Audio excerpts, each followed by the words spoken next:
Wameanzana wenyewe kwa wenyewe, sasa hivi wamehamia kwa watoto wengine.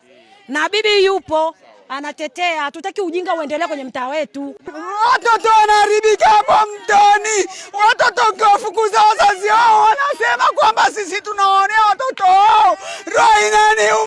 Ni maandamano ya kina mama katika kata ya Ngarenaro mkoani Arusha katika eneo la mtaa wa Kambi Afisi, ambapo wamama hao wameandamana mara baada ya ukatili wa kingono kuzidi katika jamii yao. Ukatili huo unasababishwa na kijana mmoja anayejulikana kwa jina la Chale mwenye umri wa miaka 15. Amekuwa akiwalawiti watoto wenye umri kuanzia miaka 2 hadi 6. Kina mama hao wanaeleza kuwa kinachowashangaza ni pale ambako wanachukua hatua zaidi za kisheria kwa kijana yule, lakini kijana yule amekuwa akionekana hadumu hata kwa siku 2 ndani ya vituo vya polisi. Hii leo ametaka serikali ichukue hatua dhidi ya kijana huyo kwa kuwa amekuwa akiwaharibu watoto ambao ni taifa la kesho.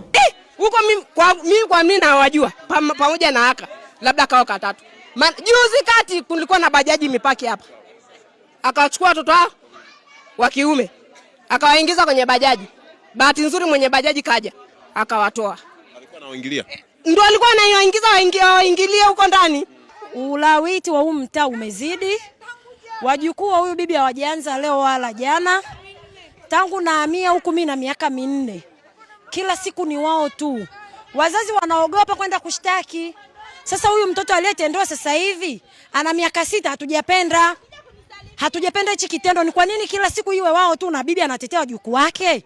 Sasa hivi tunataka mtusaidie. Hatumtaki umama mtaani na hatutaki biashara kulawiti watoto. Tunaomba msaada. Watoto wake hatutaki watoto wetu walawitiwe. Shida kwamba ni huyu kijana na lawiti watoto, sio mara moja. Alikamatwa mara ya kwanza akapelekwa polisi akaachiwa. Mara ya pili akakutwa juzi hapa yuko na vijana kwenye bajaji. Huyo baba bajaji akamkuta huko ndani. Mama akalalamika wakashindwa kumpeleka sababu bibi yake sijui anaenda huko CCM, sijui ni mtu wa CCM. Ya pili ni juzi. Mtoto amekutwa na mama yake anaogeshwa, akakutwa mtoto nani huku sehemu za haja kubwa. Kuulizwa akaambiwa kwamba akasema kwamba ni huyo kijana na mdogo wake ndio wanamfanyia hivyo. Baada ya kumpiga sana huyo mtoto ndo akawataja. Amepelekwa polisi juzi. Jana usiku nakutana naye hapo barabarani, kijana amesharudi mtaani. Sijui amefanywaje mpaka akarudi mtaani. Na kati vidhibitisho vipo wazi. Mama ameenda hospitali, mtoto amepimwa, amekutwa amelawitiwa, kijana amepigwa, polisi amekiri, lakini amerudi mtaani. Mishi ni haya kwamba kwa nini kijana amefanya kosa kubwa hivyo afu anarudi tena mtaani? Huyu mama watu analia tu, ana haki, hana mtu kumsaidia, hana ndugu hapa mjini. Ndio maana wamama wamechafukwa. Yaani hatuna amani. Yaani tukienda kufanya kazi tunaogopa kwa sababu huyu kijana amesoma mpaka form 2 ameacha nanilia tabia yake ndio hiyo. Mimi naiangalia pale mtoni kitu kinachotendeka. Lakini ukimwambia mama au bibi anakwambia niache mtoto wangu. Namwambia kwa hiyo hichi kinachoendelea ni kitu gani?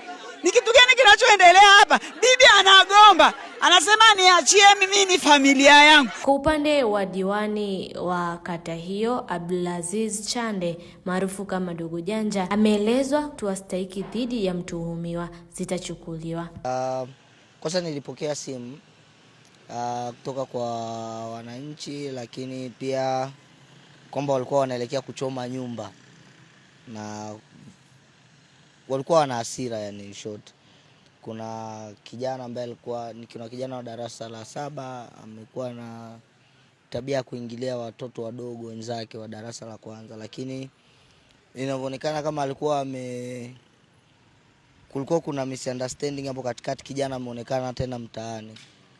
Kwa hiyo na kama unavyojua sisi kama serikali tunapinga vitendo vya ukatili na vitendo kama hivi.